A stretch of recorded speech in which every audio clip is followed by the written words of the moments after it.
Three, two, one. Oh, Welcome, Berk. cheers. Thank you. This is episode 129 of Weekly Weights, and the boys are back. Is that what you're going to call it? By the way, when you put it out, or I don't know. like, I think this will be like Lift Talk 10, right? this will be 11. 11. Okay. I was just going to call it like a trip down memory lane with Will Berkman. Well, that's cute. A trip down. I saw I did actually read the episode outline plan, and I saw some of it, and I was like, we are going deep. Really deep. You know what my memory's like. It's extremely weird. Yeah, but you have a good memory. This has always been the way. You've got a really good memory for numbers and like the details and things. Like I sort of remember the vibes of a story, and then you always correct me on the detail. Well, you are much better than me at telling stories. And whenever you've told a story numerous times, you like nail the details because you've told it so many times. Yeah. So, Berk, let's rewind back to Fat Berk. Yeah, go on. Back in 2005 or something. Yeah. What was your first memory of being interested in physical culture, or first time you saw someone in the physical culture space where you were like, I want to do that? So it's not, that's actually not how I got involved in training. I'm surprised. I realized when you sent me this that you don't know this. It's way funnier. So I was a fat kid. And when I was like 12, 13, I had Osgood Schlatt's, which is like, you basically get inflammation of your connective tissue. And I had it really badly in my knees, which is apparently quite common. I think one of the risk factors is being overweight. And I don't actually know that much about the condition, but what I remember is basically that your bones grow faster than your connective tissues. So they get under strain, and then, you get pain. So I had these like really inflamed knees. And I used to wear like compression around my knees and things playing rugby and stuff. And I loved playing rugby, but I had this. And so my mum, did some research or whatever and found out that that resistance training is one of the ways to reduce pain and strengthen the tendons or whatever it happened to be. So she signed me up for Pilates, right? So like 13-year-old, 12-year-old fat Berk, I had to go to Pilates 4 PM once a week, and it was me and a group of like 45-year-old mums doing Pilates, and I hated it, right? So I'm like on the reformer doing all this shit for my Osgood Schlatt's. And I suffered through that. I probably did Pilates for like 6 months. And eventually I can't remember exactly what prompted the change. Maybe it was just that I was like old enough that I was allowed to now. But my mum then said, I'll get you a personal training session once a week instead, and sent me to the gym at Willoughby Leisure Centre. And so I ended up going and seeing a PT, and again, I was like 13. But ostensibly, this was all just to like help manage the knee pain that I was having. And whether it was like a psyop from my mum, because she actually used to be an exercise instructor, to make me like exercise, and maybe like a bit of like early anti-fat Berk activity on her part, I don't know.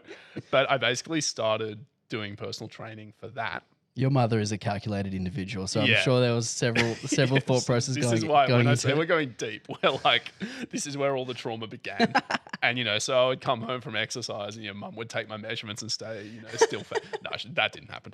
But anyway, I did that, and I was still playing rugby, and so I did that. Played my next season of under 13s or whatever, and it was only as I was going into under 14s. And this was the first time in my life that I didn't make the A's in rugby, that I really actually wanted to train to get better at footy. And at that time, it's like I was playing in the front row. The kids who just happen to hit puberty faster and are bigger are going to do better. And so I was basically just beaten out by somebody who had hit a growth spurt 6 months ahead of me. So you decided to catch up by spending more time at the cafeteria. Yeah, exactly. I was like, if I can't get that tall, I'm going to get way wider. But no, that's actually when I started going to the gym or going to the gym and really training to get better. And I changed PTs and trained with more of a performance focus. And when I started doing that, although initially it was like purely a means to an end. I wanted to improve at rugby.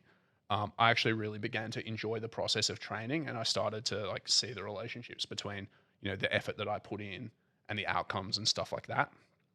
And that PT, this is Lewis McLean, who you and I used to work with. He was fantastically good. I now look back and think like how smart he was in a lot of the things he did, but he did a lot to actually give me my enthusiasm for physical culture. Like he would tip me off about, you know, funny Ronnie Coleman videos, and he gave me Pumping Iron as a birthday present. I think when I turned 14 or 15, and I thought that movie was iconic. And so it was like then when I started being interested in physical culture. But it wasn't an interest in physical culture that got me in the gym. It was, you know, psyop from mum and then wanting to get better at footy, if that makes sense. Do you have any first like gym inspo like physiques from like rugby or from Oh, I can Arnold tell you, Docker I can tell you a funny one is, yeah, Ronnie Coleman was one of the first. And I remember saying, I know this story. what, that I No, could no, be as tell big it, as tell him it, if tell I, it, tell it. yeah. So I remember saying to Lewis, this PT, like Ronnie Coleman, he's pretty big, but I could easily get as big as him if I just train hard enough for long enough. I 100% believed this. I was 14 or something at the He's time. pretty big. He's pretty big. But I remember, and I did the maths as well. This is how I justified it. This is like classic teenage Berk is I'd seen the video of him deadlifting like 800 for a double. And I was like, well, when I first deadlifted, I could only do 60. And I can now do like 120 or something. And so, you know, at this rate, I'll be able to deadlift 800 by the time I'm like 19 or whatever. So like we're sweet. Like Ronnie's got nothing, like, you know, and he doesn't know my work ethic. So he was one of my early inspirations was When did you Ronnie first Coleman. deadlift 300? That's cruel. But no, that like that. So he was one of my first really big inspirations. It's funny you mentioned the extrapolation of like, you know, progress or whatever. I remember doing that when I was probably a similar age, like 13 or 14, Yeah. in regards to figuring out if I'd be able to dunk one day. Oh, I'd be yeah. like, okay, I'm a certain amount of tall. My arms are this long. I can touch like the backboard. All I need to be able to do is get like another 10 inches higher. That means I need to grow 3 inches and I need to increase my vertical by 5 inches. So But I actually did dunk. So I actually achieved my goal, unlike you. there's a couple of really funny myths I remember. One is, so when I was like young, I used to go to tennis camp.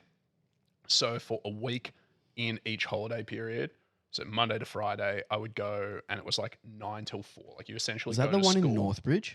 No, this one was this was in like Narembeen, like there was a couple Love of and tennis centers. Juice. Yeah, Love and I Juice. went to one of those. Yeah. I went to 2 of those actually. We're probably in the same thing. Maybe. So I mean, I went to 4 a year for like 7 or 8 years. And I remember one of the instructors at one stage saying the reason Michael Jordan was so tall was that he used to hang from the rafters for 2 hours a day. He would just grab on and just hang there by his arms. And I genuinely considered giving it a go. Because at the time I was like, well, I'm not very tall. I was good at tennis for my age. I'm like, I'm not very tall. I'd be better if I was taller. So I was like, maybe I should hang from the rafters. And I genuinely believed, I reckon it took me 5 years after the fact to be like, hey, that thing about Michael Jordan probably wasn't true. That's number one. And number two, so then I was like, I would have been 8 years old, so it's excusable. Number two, I actually believed this as well. When I was in high school, the coach of the first 15 rugby, when I was 17, he didn't want any of the players drinking on the weekends. Like he was like, you know, cool teacher, knew that the kids would. But he said every time you drink alcohol, your maximum strength potential diminishes and it never comes back, like for life. And I believed it 100%. And I was like, holy crap, I'm not drinking then. So I like basically didn't touch alcohol in year 12 for like 6-ish months.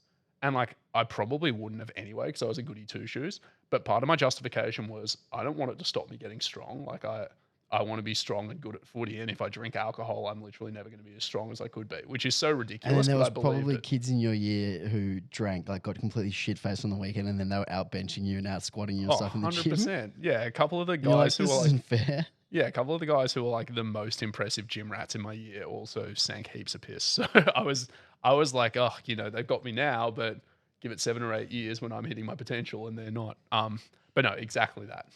You know. So let's fast forward several years. Okay, go on. You had your personal training career, which developed into powerlifting coach career, which Yep. developed into like powerlifting mentor, and then you just cold turkey left the industry. Yeah.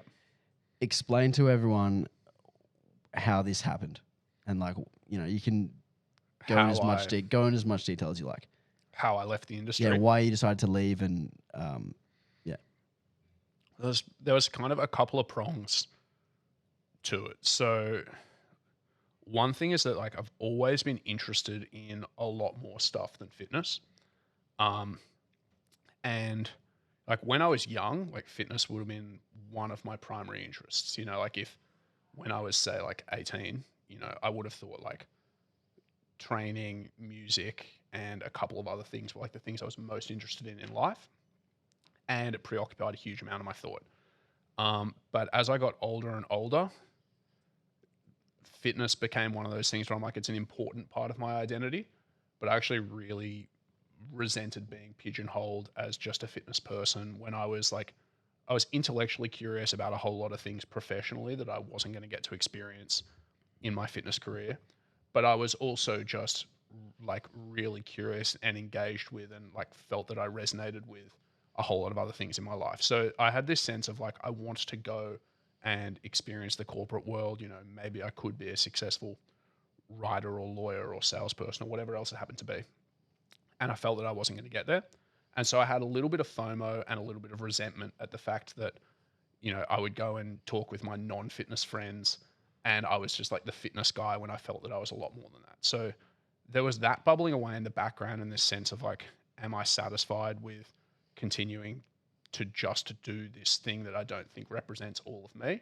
Or would I be happy for fitness to fall back to being a hobby and still a really important part of who I am while I go and explore this other stuff? So that was one.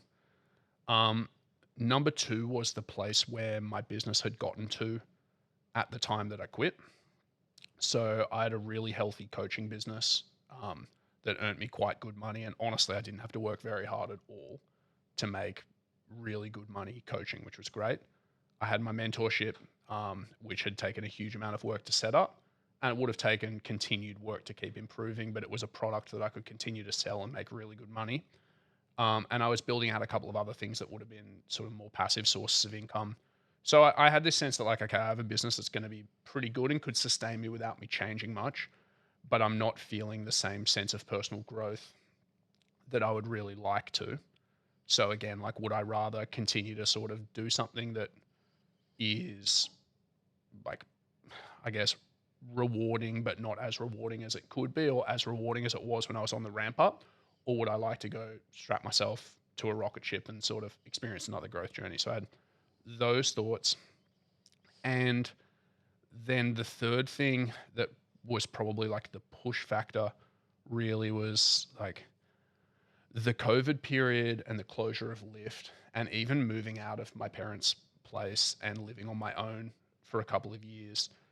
All of those things really affected my love of my work, because like when we were at Lyft Performance Center, I was working with a whole bunch of people who I really admired and I kind of aspired to be like. So I had a real thanks. Thanks. yeah, yeah, not so much Alex, but there were other people. But no, I had my peers around me, and I really felt, one, that I belonged, and two, that there was sort of growth ahead of me and things. And then also just FaceTime with your clients and stuff really matters from a sort of, like a connectedness perspective. And then there was, the powerlifting community. There was my competitive aspirations. There was the competitive aspirations of my clients. Like there was a whole lot that was emotionally very rewarding. And with the closure of Lyft, I lost access to that community that I really valued. And I made a very deliberate choice to make my business pretty much entirely online after that, so that it would be more resilient, because I didn't want my business to be sort of dependent on the success of somebody else ongoing. So I had a degree of isolation there. The COVID period came along and it was emotionally really difficult, because I had to make myself much more emotionally available to my clients to keep them along, because people's needs changed from being like purely performance focused and so on to being much more, again, looking for a sense of connection and belonging. in their training. And this is particularly true when you're working with like personal trainers and high level strength athletes and all of that. So it was much more emotionally taxing to me. Um, and, you know, my own passion for my training had really diminished because I was beginning to resent how much work I was doing for, even though like I didn't feel that it was hard, like how much of my time was being invested in fitness. It meant that, you know, when I went to the gym at 4 p.m. or whatever after my day of work, I wasn't actually really enjoying my time there. It was almost something that I felt that I had to do. And, you know, as my passion for fitness itself diminished, I'd hit this inflection point in my business where I thought, okay, well, option A is I continue going with a business that is fundamentally great and, you know, it could sustain me. And if I change nothing for a decade, I'll be very comfortable. Or if I want to have the growth journey that I think would actually be more satisfying, I need to really triple down on this business. I need to start bringing on staff, build out all these systems, you know, so that I can bring people underneath me, like completely reinvent myself. And I reflected on it a bit and thought, look, I like from a moral perspective, I don't think it's right for me to say, let's bring on a couple of coaches underneath me and start filling their books, more because I actually don't want to be personal training than because I'm actually passionate about doing more in fitness. Like that just doesn't seem the right thing to do. And so faced with sort of all of those feelings at once, I was like, look, like it seems like in my heart I want to do something else. I want to go. And so I would rather just bite the bullet and leave than stay around and sort of, I guess, fight us around when the decision's already been made in here, for a bit longer just to sort of validate those feelings, which have been around for a while. Yeah. This really is a weekly weights episode. You're talking 80% of the time. Yeah. What, you're just sitting there drinking your drink and Nodding my head. How much do you contribute your own sort of falling out of love with powerlifting itself to falling out of love with the coaching? Like, do you feel like the lifting came first and then the coaching second? And do you feel like if the love for lifting itself was still there as a competitor, that you perhaps maybe could have kept coaching for longer? I actually don't think they're as related as that. I think like I initially got into powerlifting because I really wanted a competitive outlet, after I had stopped playing rugby. And I was fascinated with getting stronger. And there was also sort of tied in a little bit of insecurity and body image issues and things that drove me to really want to, you know, achieve a lot and whatever it was, be recognized as a good lifter and things.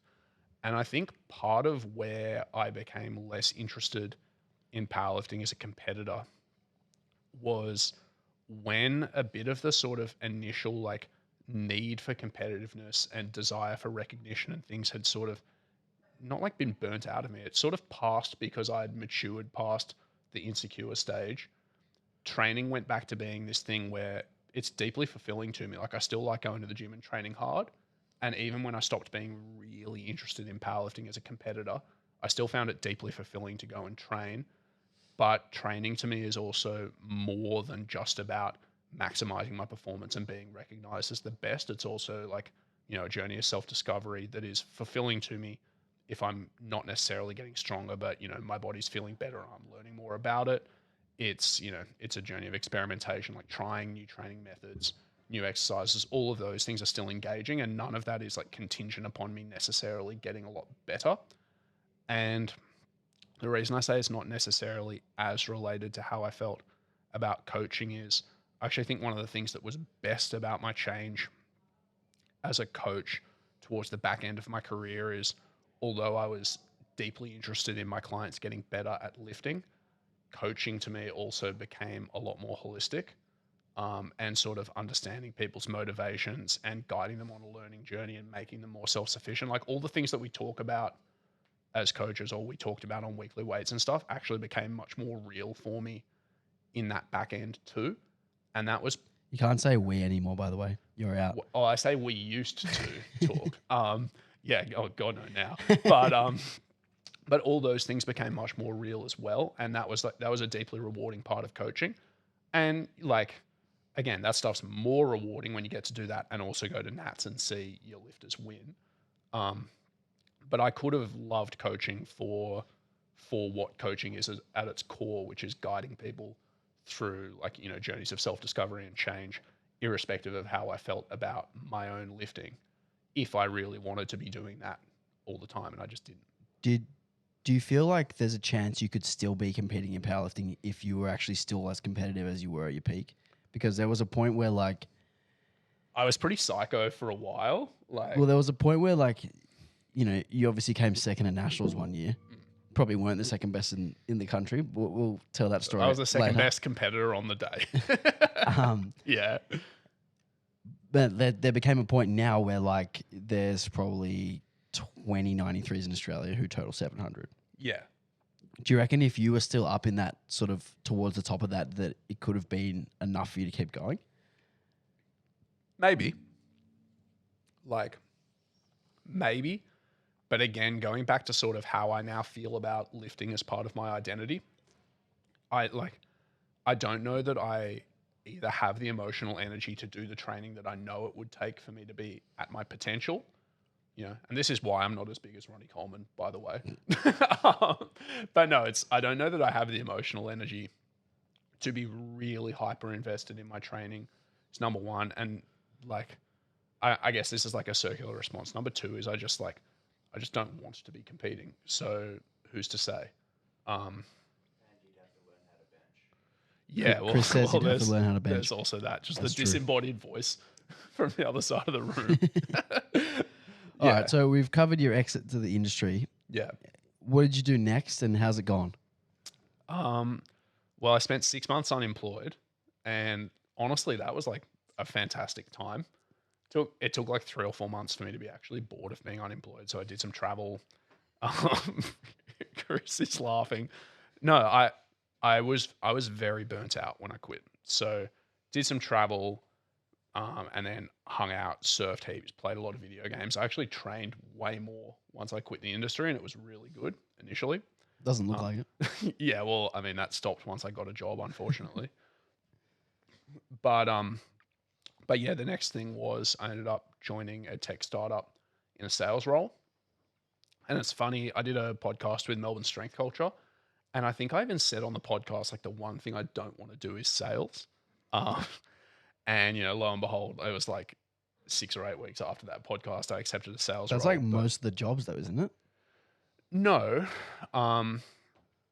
But so from the outside looking in, when I was like looking at these roles in, you know, the corporate world and particularly in tech, there were certain roles where you read them and they sound a lot more like a coach. So like account management and customer success roles often have to do with sort of like fostering a lasting relationship with people, ensuring that they're succeeding against their individual goals, like repositioning your products and services to make sure that, one, they understand the value that they're getting from them, but two, that they're actually maximizing it. Like all these things where I'm like, oh yeah, that's like pretty analogous to coaching. So I thought, well, I'll go do that. I'd be really good at it. But when I interviewed for the company that I ended up joining, which was called Zipline, I interviewed for one of those roles, and they wanted me for that. But they also had an open sales position, and I spoke to this guy. His name was JP, and I just immediately got the vibe from him that he'd be a really good mentor to learn from. And the sales process, I thought of sales as sort of this thing where basically people come in and you just try and convince them to part with their money for something that they may or may not want, and the skill is basically manipulating people. And that's not really the case when you're selling particularly like quite expensive technology. Like sales can take months and months and months to do, and you basically run through a deep process of understanding what are the key challenges that people are facing in a business, sort of aligning on what the root cause of those challenges might be, what potential solutions could you take to that, and, you know, like what value might you get from solving this, bringing people on board, managing them, you know, through change and then implementation. Just get the mic a little bit closer. Right. And so, you know, when I begun to understand what a consultative sales process was more like, I actually started to realize a lot of those early discovery skills are a lot like what you do in coaching when you're sort of getting on board with a new client. And then a lot of the sort of project management and change management elements of the later the later sales cycle are also like coaching. And so I spoke to this guy, JP. He seemed like a great mentor. And I thought, well, I'd rather sort of dive in and do the role that sounds harder initially. Like I might have a harder landing, but has really high upside because sales pays better than most other things, and see if I like it, then go for the thing that seems initially comfortable, and find that, I'm a little bit bored in not too long. So I went into a sales role at this tech startup. Um, they work with healthcare providers, basically managing a bunch of compliance challenges. And I went in pretty well the most junior role in the business. And over the course of 6-ish months, I, moved up a little bit in seniority, and then eventually was promoted to a more senior sales position. And I actually left there quite recently, like for a mixture of reasons, but in short, just because they were still quite an early stage startup. And I'd realized I did actually want to get really good at sales, and the place that I'm going to do so is probably somewhere a little bit more established that just does higher volumes of deals with a bit more of an established process to do so. Whereas there, we were still really figuring out like who do we sell to, how do we do it, and all of that. And we can only take on a few people a month, like as new customers anyway, because we're sort of limited in our engineering capacity and so on. And so I eventually decided this is probably not quite the place that's going to serve me now. But I had a huge learning journey in that year and a quarter or so that I was there. And now you're unemployed again. Now I'm unemployed. Yeah. But give it time. What are you waiting for now? Um, Just so well, I everyone knows. chose to be unemployed at a really bad time because the market is tightening, and so there are fewer jobs out there. But because there were quite a few tech layoffs earlier in the year, there's actually also quite a number of really good candidates out there applying for the positions that are open. And because I'm being quite selective and saying, oh, so one of the things, if you haven't been involved in tech or in sales, it's you don't realize how hard it is from the outside looking in to see like how good is a sales organization. Because like if you want to sell something, firstly you want to have a product that is actually good. It's much harder to sell a product that is like, not one of the best in its industry or doesn't have a couple of like really important, unique selling points than it is to sell one that's just like a banging product. So that's number one. Number two is the way that like incentives are structured for salespeople is you typically have a base salary and commission, and that commission is paid contingent upon you hitting targets. And you don't know how realistic the targets are within an organization until you start talking to them and understanding a little bit more about their market and about how well their reps typically performing. So you might see a job that says whatever we pay like $1 million a year. You get $100,000 base salary and $900,000 if you hit your commission. That's called on target earnings. But if no reps ever hit commission, then you're actually living on your base salary. So you don't know until you start talking to them, whether 80% of their reps hit commission or hit target or whether 10% do.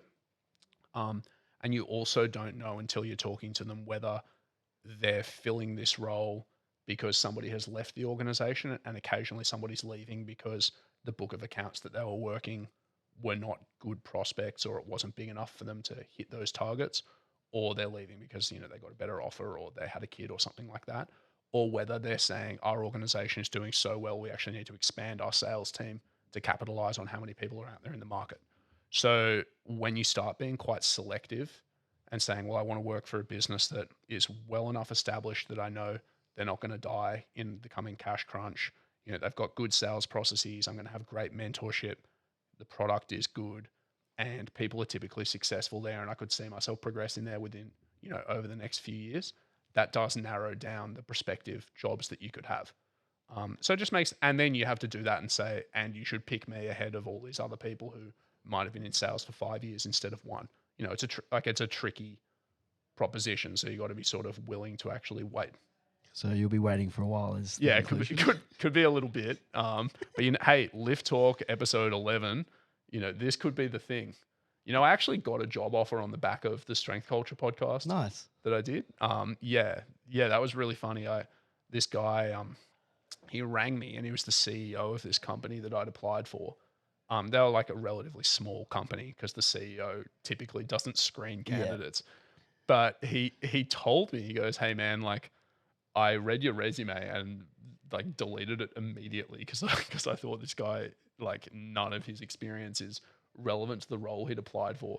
But I was so, he wasn't like confused as to why I'd applied. He said something in particular. He was like, I was so like, yeah, intrigued as to what you were doing that I just Googled you. And he said this YouTube video came up of you in an interview, like whatever, 4 weeks before now. And I clicked it and you're a really interesting guy and you said some things. And I was like, you know what? Like, this dude's worth a chat. So I'm just giving you a buzz to sort of see what's up. And he ended up offering me a job Nice. that I didn't take. But, You- you never know. You know how you always used to say, like, you never know where your clients are going to come from or why they're going to come. And people signed up once and were like, oh, I like your dog. Yeah. I had one yesterday. Go on. This guy who is moving to Houston, Texas, Okay. who is a Houston Rockets fan. That makes And sense. he said he's signing up, like his final trigger to, like, his final decision to pull the trigger was when he found out that I was a Houston Rockets fan. How Like, good? How good. But it does speak to something I said this so many times towards the back end of my time in PT is like, people are signing up for a relationship and you need to do enough to be credible. Like, people wouldn't have signed up because they liked my dog if they didn't believe that I could help them because, you know, they'd read my nerdy captions or listened to us on Weekly Weights or But whatever the it was. difference is that all coaches do that. And Yeah. there's going to be like a whole bunch of people who are on the same level in their eyes. Yeah. And they need one differentiating factor that kind of connects them with you. Well, 100%. And it's actually one of the things that annoys me about when, like, I'm sure you have like the bullshit radar when you read certain people's or like look at certain people's videos where they're talking to camera or something and you just go like, this isn't authentic. Like, you can tell it's not you saying these things. You're trying to sound like somebody else that you admire in the industry, or you're trying to sound smart or whatever. That's why I like long form content like this, because you can't hide who you are in No. an hour long chat. Like, your personality is going to come out and it's going to be very honest. Yeah, exactly. And like, people resonate with that. And so sometimes like the most powerful content is actually just sort of you doing you, saying like, Yeah, sharing whatever. your life. Yeah.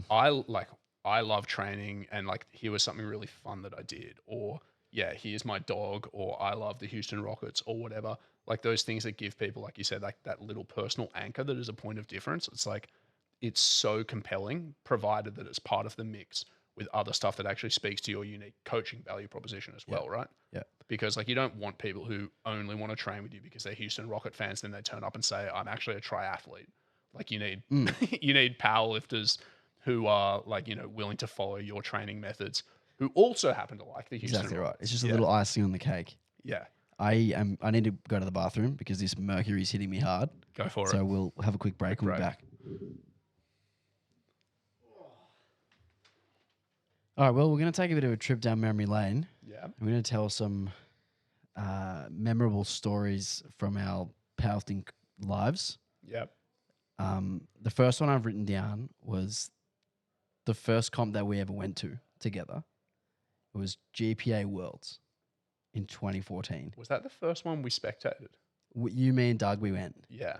in Homebush, and it was like $20 entry fee. We had to like park in the like huge car parks where you go to a core stadium. Yeah.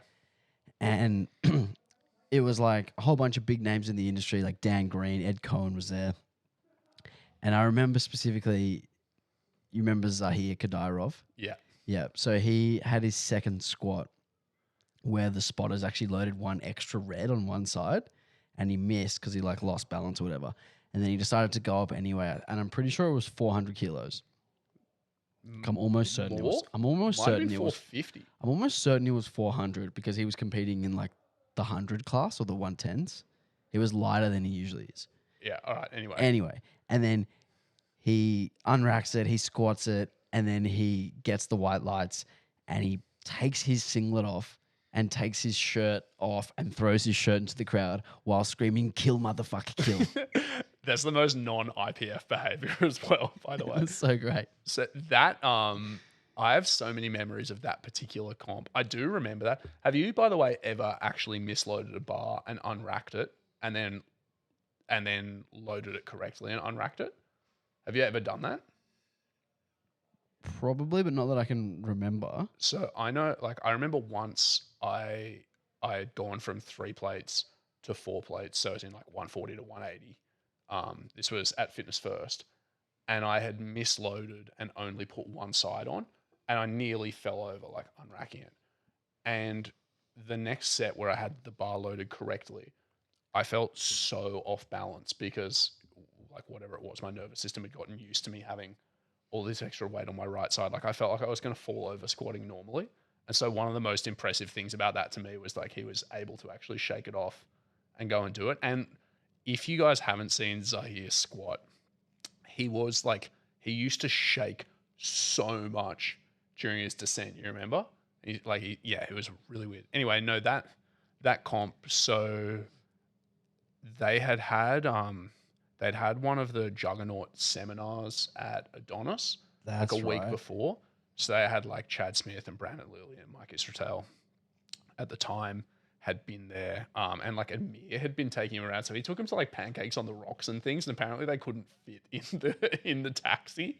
And so like I'd spoken to those guys and like hung out with them at Adonis. I remember that photo of you with Chad and Brandon Lilly, They were the and widest guys. you're literally tiny. Yeah, the crazy thing about it is as well, like I'm in the middle of them and they're actually like standing at 45 degrees to me.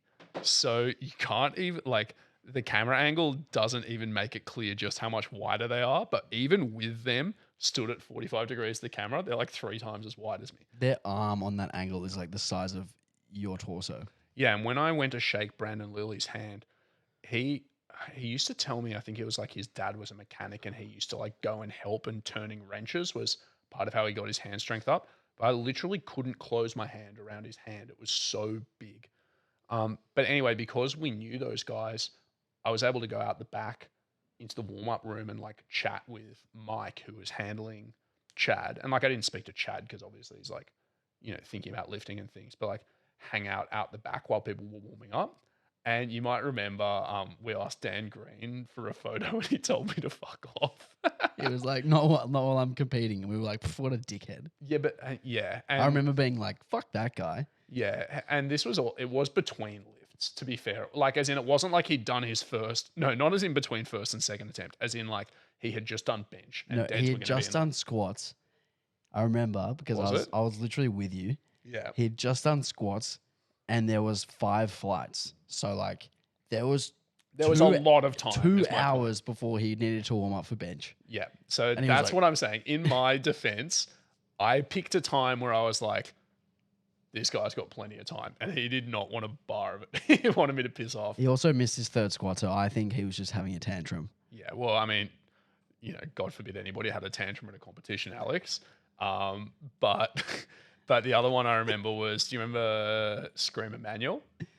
Yeah. He was there. Was he? Wait, was it him? No. Who was the guy who, I'm completely confused two people. Who was the guy who used to headbutt the bar? I can't remember, but I'm just remembering this now. Yeah, so one of the competitors, I thought it was Scream Emmanuel. It's probably not. No. Screamer it's was definitely He's not. IPF. Yeah. No, I got that completely wrong. But no, But it one was of the another lifters, short, bald, like I circular thought he was guy. British. Anyway, yeah, this guy, he would walk out and he headbutt the bar before his attempts and scream. And you're in the auditorium and it's like, ah, like so loud. And then his blood pressure as he was squatting would rise and the blood would start bursting out of his face and like going down. And so I remember on his 3rd attempt, he was literally gushing blood, like couldn't see his eyes through the amount of blood that was coming up.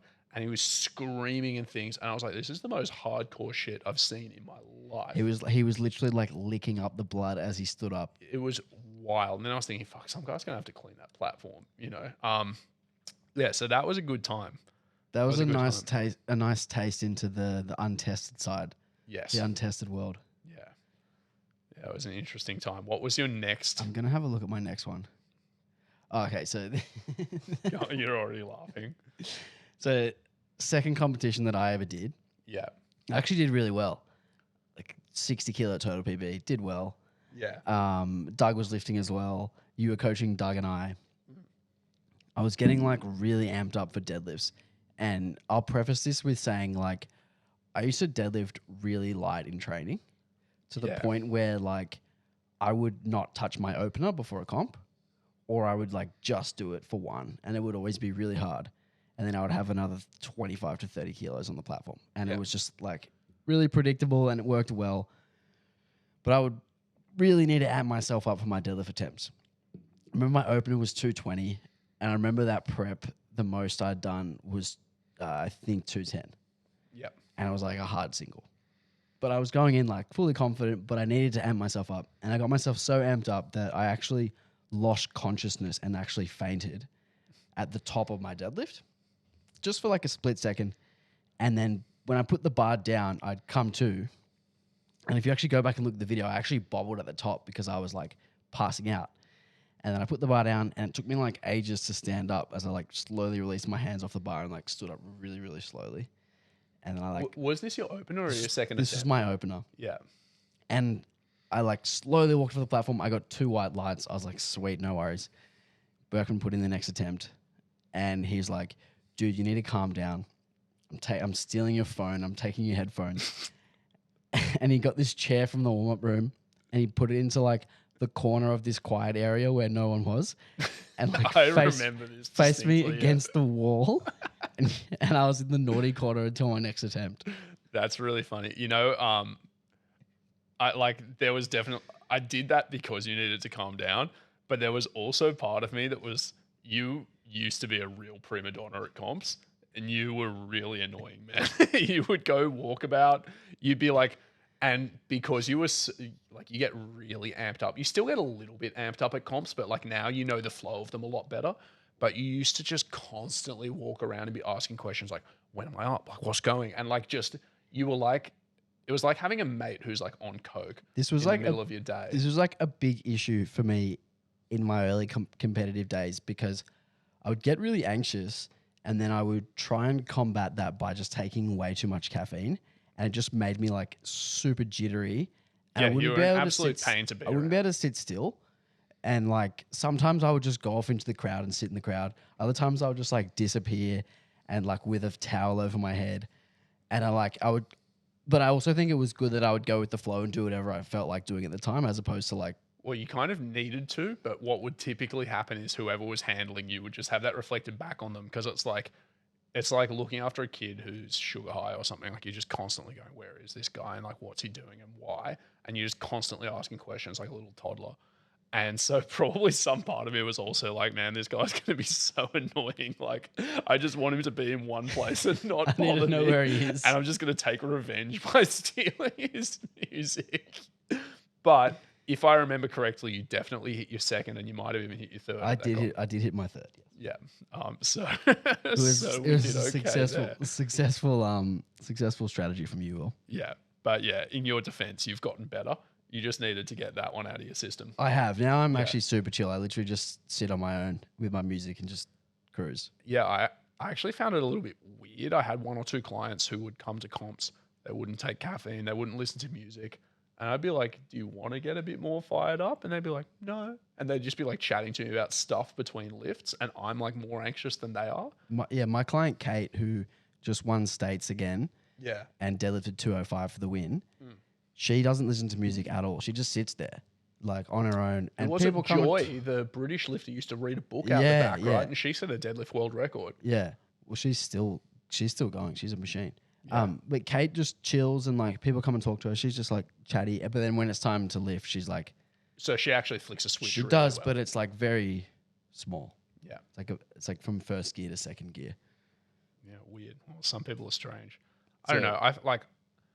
I found myself, I was good at creating the right level of arousal as I approached the bar, but my baseline was still really elevated at comps.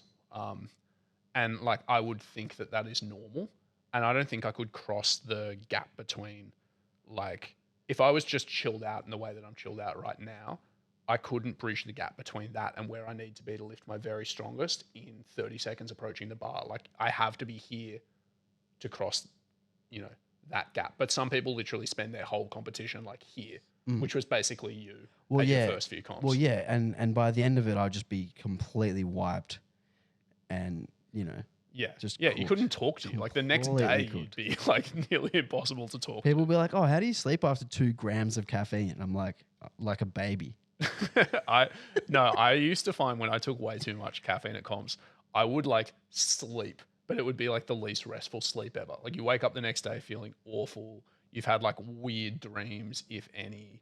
Like, yeah. Well, we would always have, something planned after a comp, whether it be like dinner and drinks, Yeah. and I would never be able to stay out late because I was just like completely exhausted from the comp. Yeah. Yeah. Weird time. Next one on the list was Uzbek. Okay. Um, do you have anything that pops to mind with a trip to Uzbek?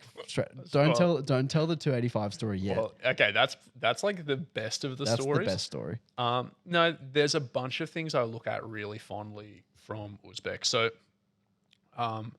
this was 2015, and so this was Alex and my last year as juniors.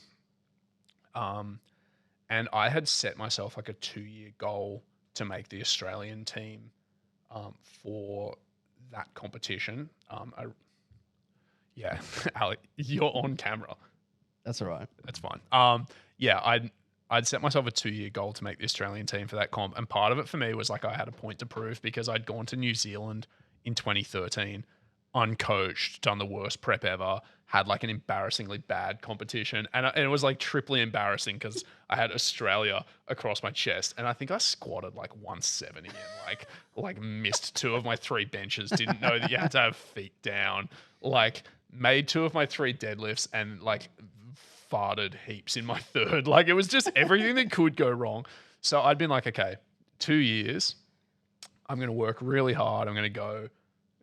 So anyway, I'd had that plan, was selected for the team, and then like 2 weeks later, I tore my hamstring off the bone. Before that, also we had the choice to go to Canada or to Uzbekistan. So yeah. Canada was the Commonwealth Championships. Uzbekistan was the Asia Oceania Championships. Yeah, and we were actually having a discussion with John, and he was like, "Don't go to Canada. You can go to Canada at any point. Like, you guys should go to Uzbekistan, and it'll be Is a that the crazy reason experience." you chose that? That's the reason Jules and I did. Yeah. Okay, so that's interesting because when I spoke to Wilkes, because he called me. I've just bleeped that name out, Chris. Thanks. Yeah. Oh yeah. Sorry. When I spoke to he who must I make not that be joke. named. I make that joke every time someone Really? says his name. Yeah. How many points do you have?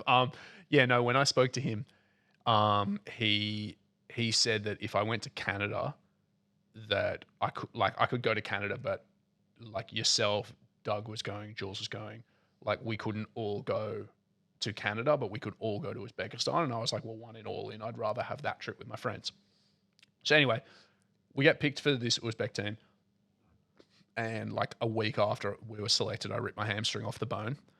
And so I wasn't able to actually compete properly. And I decided to go bench only and just spend a lot of time coaching. Yeah, and I did really badly in the bench only comp. To be fair, like so many things were bizarre about going to Uzbekistan. Like I was never going to do well in the bench only comp. But do you actually remember what it was like to arrive in Uzbekistan? Well, yeah. So we we stopped over in Seoul. Yeah. For a night. Yeah. And then we flew to Uzbek that following afternoon. Yeah. Like another 10 or 12 hours. Yeah. And we arrived in Uzbek airport very late, and we were the only people that couldn't go through like the domestic passport check. We had to go through the international one, but there was no one at the gate, and we waited for like, I don't know, at least an hour. Yeah, and that's not the main reason. The airport was also up. closing because it was like 10:30 or something p.m. The airport was closing, and we couldn't get through. So we basically had to wait for like literally every single domestic person to go through until one of the officers moved into the international terminal for us to get through. That's not the only reason we were delayed. I'm surprised you don't remember this. So we flew like Uzbek Air, and they have this thing where if you're like, how you can be part of the Qantas Club? If you're a member of Uzbek Air, they had this thing at the time where you could have like unlimited air freight when you had domestic flights. And so people would go to South Korea and they would buy white goods and things and bring them back to Uzbek because it was cheaper, or they could on-sell them. And so there were people. So when we got to luggage collection and like immigration and so on, our bags came out like last, but there were people who had literally bought like 3 TVs and a fridge or whatever. And so people had these like those, the giant trolleys they use in a warehouse? People had like that with their luggage. And so we were queued up behind these people to have our bags checked, who are literally like importing goods. Right. And so we're like 10 people back, and like they're checking like literally 200 cartons before we went through.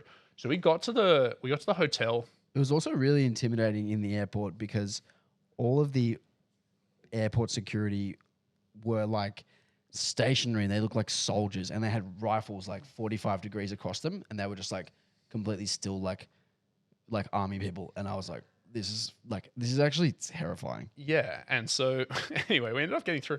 It was well after midnight when we arrived at the hotel. It was probably 1 or 2 a.m. and I competed the next day. So that's in my defense. But one of the things they said is, look, don't exchange your currency at the airport Oh yeah. because you get a way better rate if you do it at the hotel. And it was like Dodgy. yeah, but it was like whatever, like 1,200 of these Uzbeki dollars, whatever they're called, for a US dollar at the airport. So we get to the hotel and I'm expecting it's going to be like 1,400 or something. And the bellboy, whose name was Sammy, he says, "Do you need to exchange any money?" And I said, "Oh yeah, like," and we did, all of us collectively. So it was like $700 between you, me, Doug, and Jules. And he says, "Yeah, like I'll give you 2,400 or something for your $700, or like 3,000 or something that was like a way higher." Yeah, it was like 50% more than the. No, it was like The airport. 250% more. So anyway, I was like, "Oh, no, that sounds right." So anyway, he comes to meet us it was you and Jules were sharing a room and Doug and I were sharing a room. And he comes to meet us at Doug and my room. And this guy walks in with a bag over his back like he's Santa Claus, right? And he starts bringing out stacks of cash. And he had like 2.5 million of these Uzbek things. But the smallest denomination literally came down to like ones and fives. And we had this little safe, and Yeah, it was they like the didn't. size They of a didn't shoebox. have more than 1,000. I'm pretty sure the biggest note was 1,000. Yeah, and we've got like 2.5 million of these things, right? And the safe is like a shoebox, and we could fit 10% of the money this guy gave us in the safe. So we're like, what the fuck are we going to do with all this money? So we're just like leaving it lying around. So like, I don't know what to do with this. And we used to go out, and when we would go out on the town, somebody would literally have to take a wad of money, like folded over like this with rubber bands around it inside their jacket, because we're like, you can't fit the amount of money you need in your wallet. And there was a place that sold kebabs down the road from I remember this from the hotel we were staying in. And it was like 10,000. What was it of called? these The things. shop? Can't remember, but it was like 10,000 for a kebab. So it was like $4, right? Like $4. But they had a money counting machine. And so you would give this guy like, 110s or something, and he would put it in the money counting machine to see like, is this 9,990 or is this 10,000? It would go. So it was like absurd the amount of money we had to carry around. And at the end, at the banquet, I don't know if you remember, there ended up being like belly dancers. We're all wasted, and people are throwing away all their Uzbek money because they won't trade it back with you at the airport. And we're literally like showering people in notes that are worth like literally a tenth of a cent. So it was really funny. Anyway, what were we talking about? Like memories of Uzbek. So we've arrived there. I did bench only, and I was like, look, like whatever. I literally just ticked that off. And then from there, the focus was on coaching. And like I got to coach, yourself and Doug and Jules, who did really well, and Beth Parker, who she did really well. But one of the best fun ones was you and I assisted coaching Ray Williams. I was gonna tell a story about Ray with regards to that tuck shop that was across the road from the hotel. Go on. So he hated the food. Yeah. Like hated the food, and he lost 18 kilos when we were there. He's usually around 180 or 185, and he weighed in at 162. Yeah. Because he couldn't stomach any of the food they had at the hotel, because it was just like a buffet and it was all pretty average, mostly cold food. And he would go across to this tuck shop and get burgers, and like that was all he ate was just fast food, like burgers and fries. So I would go to the brekkie buffet when it opened at 7 and eat. And then I would come back just before it closed at 11 and eat. and Ray would be there both times. And he had just been there the whole time, just grazing. And he was complaining that he didn't like the food, but he was just trying to do whatever he could to keep his weight up, right? But when we coach Ray, so I like reading between the lines, I feel like there was some corruption involved in this competition being held in Uzbekistan at all, but certainly at this particular hotel, because it was just not well equipped for a powerlifting comp. And they didn't have, so out the back for us to warm up, there was like no comp spec equipment. There was only one power bar. Yes, like one power bar. There was like no proper racks or anything like that. And Ray was basically there because he needed to be in an international comp to set a world record, right? And so he'd been like flown in. And so he squatted, I think, 426 at that comp. It's crazy that that was the world record at the time because it was like within a few years he'd squatted 500 or whatever. But he squatted 426, and I think his attempts went something like 380 or 390 to 415 or 416 and then 426, like something like that. And so his last warm up ended up being, I think, 365 kilos. I think it was about 350. Was it? Yeah. And so I remember Alex and I ended up side spotting Ray Williams, but he didn't have a proper power bar. And we had like 350, 360 kilos on it. And this bar, it had like the screw on collars, right? So not even like proper, like not even clips, let alone proper collars, like literally the ones that you screw onto the end of the bar. And the bar was bent like a U on his back. And so instead of side spotting and like sort of going like this around the bar, we were actually physically like underneath the plates in case they fell off, like facing upwards while Ray squatted. And it was so wobbly and it was fucking terrifying. But all while this is happening and like in the lead up to his, attempts, they realized that they didn't have enough calibrated plates on the platform for him to squat the world record. Like they literally just didn't have enough. And the hotel actually had a gym. I don't know if you remember this, but in the gym they had calibrated plates. And so for the world record to be legal, they had to be calibrated and we had to confirm that they were within like 1% or something of what they were calibrated to. So you used the official comp scale. I think it was within 10 grams, I think. Something like that, yeah. So we used the comp scale. And so I was running back and forth from the hotel gym, which is like 100 meters away. No, it was down a couple flights of stairs. And And we would get the weights and we would weigh them. And if they were like whatever, within 10 grams or something, we're like, okay, this one's good to go. We'd run them up and put them by the side of the stage so that Ray could use them to squat.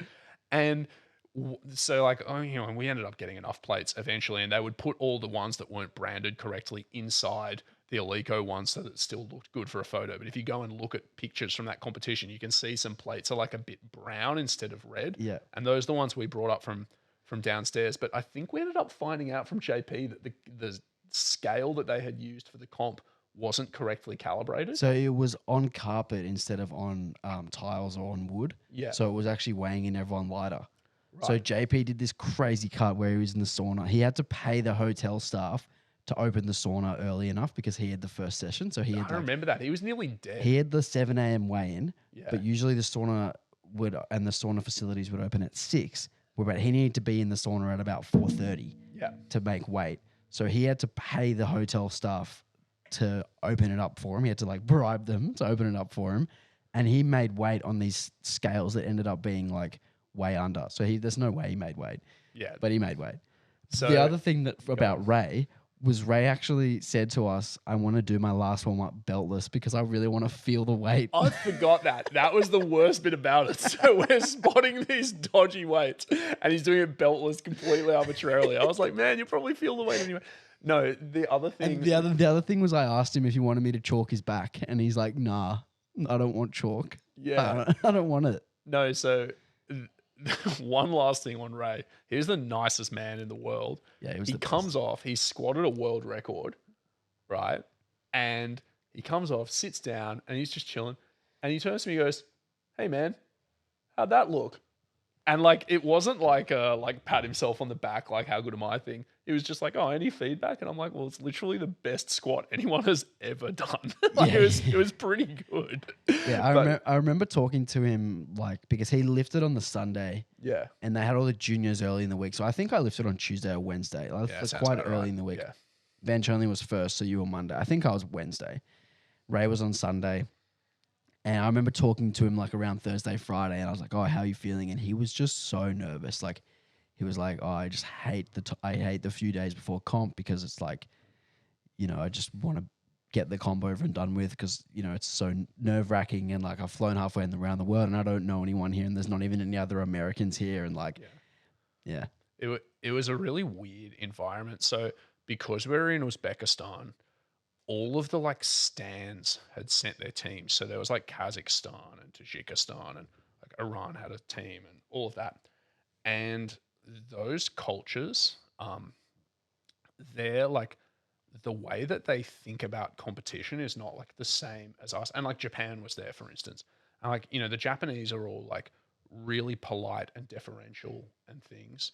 And all of the stands, it's like competition extends to everything around the comp. And so you would be warming up and like if say your last deadlift warm up was 200 or something, if a Kazakhstani lifter pulled 190 straight before you and I went to load on 200, they would walk to the other side of the bar and rip off every plate because it would throw off your timing and, piss me off, say.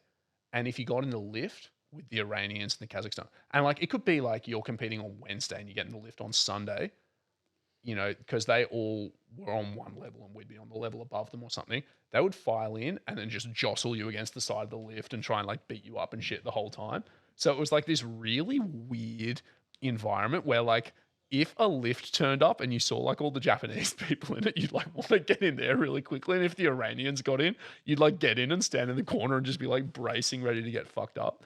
And so I can't imagine how it would have been being Ray, where like on the one hand, like no one's gonna jostle him against the side of the lift. But on the other hand, like you would feel so isolated when like the whole week feels like a competition. Mm. It was really bizarre. All right, Yeah. now let's tell the 285 story. This might be the last one because I have to go. Fair enough. Yeah, this might be the last story. See how we go for time. So okay.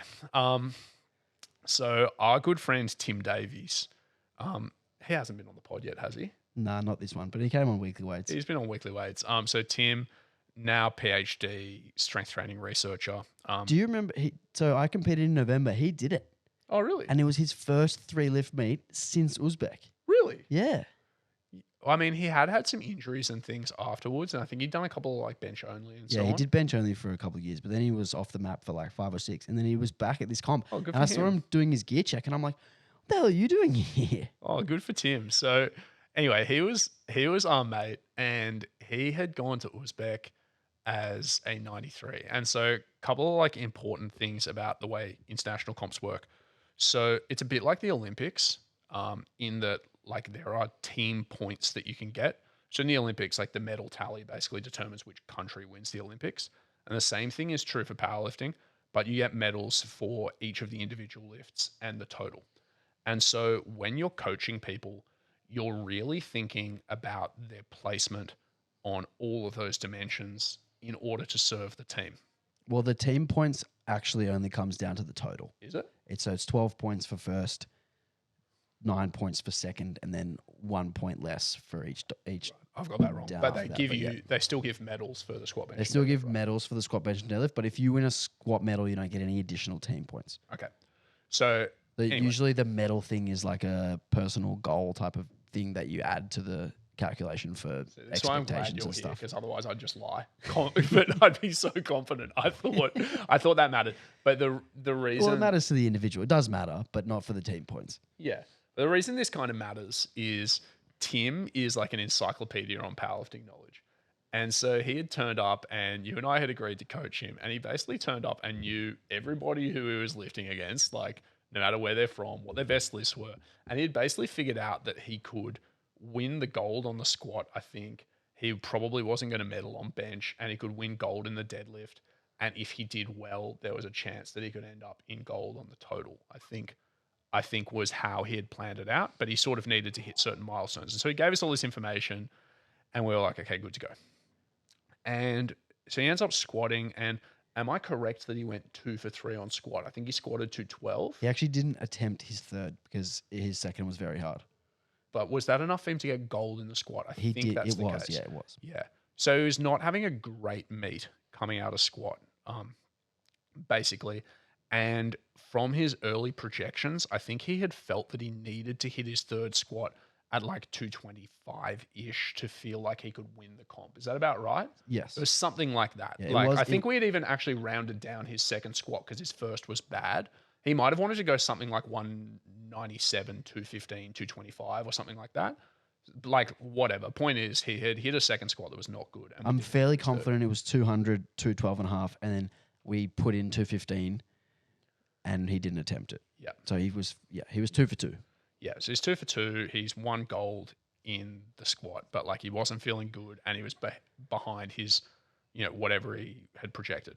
And I think bench was pretty uneventful. I think he went 3 for 3, but like didn't. No, He he missed missed. his He third? missed his third. We decided to jump 5 instead of 2.5, and he missed. And we were like, "Damn it, we should have jumped 2.5." Right. So point is, he's not having a great day, and he was still positioned like not badly. Like he was never in contention for a medal on the bench. He'd won the gold medal on the squat, but like he was well behind when he needed to win the competition. And he was kind of feeling a bit low about it. And part of it is like you travel for like 2 days to get to Uzbekistan and, like all these things. Like he'd gone up a weight class. Like he was just feeling a bit shitty. And so we get to deadlifts. And if I've got this correct, he opened at 235 and it was like fine. But I think the plan was for him to go something like 235, 250, and then 260. And his best deadlift at the time was like 257. And so the goal was like he can hit a PB. And his 250 deadlift was going to be enough for him to secure the gold medal in the deadlift. And so I think his initial plan had been if he goes 3 for 3 on squat, 3 for 3 on bench, and he hits 260 on the deadlift, then he's going to win gold in the squat, gold in the deadlift, gold in the total, like, PB, everything. Like he's going to feel great. But he ended up doing 235 and he did 250. And his second deadlift was dog shit. Like it was really bad. And we looked at it and I remember Alex and I talking and going, well, shit, like, he's got that. He has got gold in the deadlift, but we really need him to, and he had silver in the total locked up, by the way. We were like, we really need him to get gold in the total for the team. And we did some back of the napkin calculations, and I think he needed 270 or 275. It's 277.5. 277.5 for gold in the total. And we thought, okay, well, like he's not going to pull 277 and a half, like because 250 sucked. And we thought, well, what does he have? And I was like, honestly, that was bad. Like he probably has 255, 257 at the outside. And Tim wanted us to put in 260. And we were talking about it, and I was like, if we put in 260, he's going to miss because he's not strong enough. and you agreed, I agreed. And, we ran out in the crowd, and I remember talking to JP, and JP agreed as well. It was like, he doesn't have 260 in him. And I was like, well, we put in 260. we did put in. And then JP saw it from the crowd. Well, this comes a moment after the deliberation, right? But like we had decided 260 was a miss. Like he just wasn't strong enough. But part of what was factoring into our mind was he actually hadn't had a great meet. Like for our purposes, he'd done okay. Like he had silver wrapped up, but he actually hadn't had a good meet. And we kind of wanted him to have a win to seal out the day. And we both just thought he was going to miss 260 and it was just going to cap off a really disappointing meet for him. And yeah, we did put in 260 because he insisted on it. And we had advised, let's go for like 255, 257. He didn't want to hear it. And we're like, okay, like, it's your competition. You've done well enough. Like, let's put in 260. So we agreed, put it in. And we were both like, he's going to miss and it's going to be really sad. And we felt bad because like, we care about this guy. And so we go out and like Alex said, we go to the crowd and JP goes, why is he attempting 260? Yeah, he said, what's 264? Because he thought that we put that in for some particular purpose. Yeah. And so we're explaining to him, look, you know, he wants to, like, he didn't hit a squat PB. He didn't hit a bench PB. He needs 260. I think he needed it for a total PB. That was what it was. If he got 260, he would still get a total PB. And you know what the other funny bit is? What? After the chat with JP, Tim came up to us all excited and he goes, no, change it to 265 for a 600 total. Was that what? Do you remember that? Yes, I do. So anyway, we've spoken to JP. JP's like, who gives a fuck about a total PB? He's not even going to hit it, which is true. He was not going to hit it. So yeah, he's not even going to hit it. Who gives a fuck about a total PB? You're here to represent your country. You should be going for the win. And I was like, and Tim was glum at this time because like he didn't feel good about his comp. I was like, look, I'll run it by him. And so yeah, we go out the back and correctly, he says to Alex and I, why don't you put it to 265 for a 600 total? And I can't remember exactly how this discussion went, but I think I said, look, I think you should go for the win. And I remember there's a few things that happen after this. I'm going to try and get the order correct.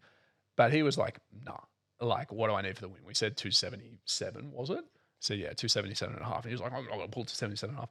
I was like, yeah, but like you're here for your country, blah, blah, blah. You know, why don't you just let us put it in? And like, you're going to deadlift last anyway. So after the last guy goes, you can decide, like, do you want to do that? Or do you want to drop it to 260, 265? And you can just, like, it's your comp ultimately, but like, can we at least put that in? Because you get 2 changes in your last attempt. We're like, can we just put that in because it's the right thing to go for and you can make the decision last minute? And so he agrees for us to do that. And anyway, I think right as we're about to go make that change, JP comes out the back of the comp. And so the audience was sat sort of in this auditorium and the warm-up space was like behind a curtain to the left. And JP had competed that morning and he'd hit a world record deadlift and he was just wasted. And him and Doug had been drinking Uzbek long neck beers and were pissed. And so they've come out the back and JP picked Tim up by the belt, which he was wearing, and held him against a window and started yelling at him like, why are you going for 260 or 265? You're a fucking disgrace. Like pointing to the flag on the corner. Yeah, of the if you're singlet. fucking country, like you should be going for the win, blah, blah, blah. And I don't know what came over Tim because he was so like down at the time. But something just changed in his eyes. He was like, all right, put it in. Put it in then. Go on, 277, put it. And so I think you ran off and you put the number in. And he was listening to Megadeth. I remember this distinctly, and you could hear it blaring out of his headphones. He starts walking around. We've put in 277. Anyway, put that in. And, you know, he's getting revved up. And Doug, by the way, was like non-verbal. He was so drunk. He's like sloshing beers and just screaming. He's screaming at Tim. And JP's like, go on, you can do it. And Tim's like, I'm going to fucking do it. And anyway, so they're all getting more and more fired up. And while all this is happening, I'm looking and the Uzbek lifter who was winning hit his third deadlift. And I was like, oh, fuck, what does he need now? And we looked and it was 285. And we were like, well, Tim, what do you want to do? And he was like, put it on, I'm going to pull it. So we've gone from being like, we can't put in 260 because he's going to miss because he's not strong enough. He's got 255 to going, all right, like, let's put in 277 because like he has to let's put in 285. So Alex runs up and gives them the change and they put on 285. And suddenly the crowd sees that Tim is going to pull for the win. And this Uzbeki lifter is standing by the side of the platform and he's holding his coach's hand, white knuckling, right? And Tim is steaming, walking up and down in the warm-up area, still listening to Megadeth, screaming. Doug's still sloshing beers on him. JP's still screaming at him. And the crowd, and we're not just talking the Aussies, by the way, the whole crowd starts going Aussie, Aussie, Aussie, oi, oi, oi, because they're so excited for this guy to go pull 285. And there's this, and like, again, 5 minutes before this, I'm like, Tim can't pull 257 today. Like, he's fucked. Suddenly in my heart, I was like, he might actually do this, right? There was a moment where we looked at each other and we're like, dude, he's going to do it. He's legit. And Rob Wilkes is watching. bleep that name. Rob is watching, and Rob's like, I've seen stranger things happen, right? And we're like, fuck it, let's go. Whole crowd's Aussie. This guy's shitting it. Tim's like, ah! And he's giving his headphones. He's walked out. He's got the chalk, and he's getting set up. And we're like, I'm not even edge of my seat. I'm like edge of the platform, like screaming, believing he's gonna do it. Bends down, and he didn't even fucking get the slack up. Like, it didn't go anywhere. Like, I don't think he could have rolled the bar, let alone lifted it. But there was a magical moment where every single person in that auditorium thought he was going to lift it, right? And the best bit about it was Tim came off there on such a high. And people wanted to take photos with him. Like, there was this pair of Uzbeki girls. Do you remember this? Took photos with him, added him on Facebook, came to the after party for the competition to hang out with Tim because they just thought he was so fucking great. And he just became a celebrity of this fucking 285 pull. And after that was when Wilkes Beep did end up coming up to us and said, only a madman would have put in that card over it.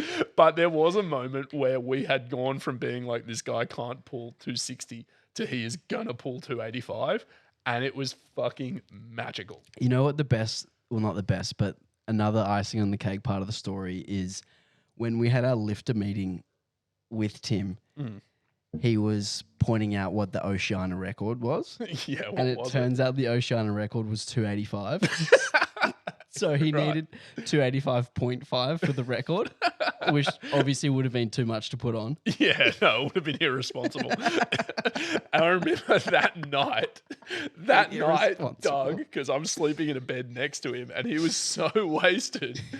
I'm trying to go to sleep, and Doug would just spontaneously start laughing and saying, I can't believe he tried to pull 285. And then after the meet, I made the meme of Mr. Potato Head from Toy Story losing his arms. It was so. Did Tim end up pulling 285? He has not pulled 285. I think he got to about 270. Yeah, right. At the recent comp he did, I think he did 245 at the recent one. Well, I mean, he's been out for a while. But what's funny is JP actually recently sent me a clip of you and Tim commentating. I think it was a fitness expo, and it was it was Tim and JP, not me. It was, okay. Yeah. Well, the lifter missed 285, and Tim says, unfortunately, he's missed that one. I know that feeling. And it was like 2 or 3 years later. Like, it was so fantastic. It became this mythical number. Yeah. Oh, good man. times. Yeah, great times. times. We don't unfortunately have enough time for any more stories because I got a client. That's all right. Maybe we can do a part 2 with more stories. Sure. I mean, if the people want me back, what's going to happen is you're going to put this out and like 2/3 of your listenership are going to go, the fuck is this? Yeah, legit. A couple of people were like, oh, who have you got on the podcast this week? Because I just went to the state competition last week. I'm like, oh, do you know Will Berkman? They were like, nope. It's been too long. Yeah, it's funny. Like training at Fitness First Bondi, as I do now, no one knows who I am, which, hurts in here. But one guy at one stage, this happened a couple of times actually, but one guy asked me to spot him on a video because he was going for a bench PB. And I spotted him and he got it. Can't remember what it was, like 125 or something. And he came up to me like 2 or 3 days later and he's like, are you famous? I was like, no. And he was like, I posted this video and everybody just kept asking, like, is that Will Berkman in the background? I'm like, fuck, I still got it. Nice. That was like a year ago. No one cares anymore. So if you want to hit up Will for coaching, you can't because he doesn't do it anymore. The books are closed. Ask thanks Alex for coming instead. on, man. Yeah. No, thanks for having me. It was fun. We'll maybe do another part 2, maybe. Maybe. All right. Peace Cheers. out.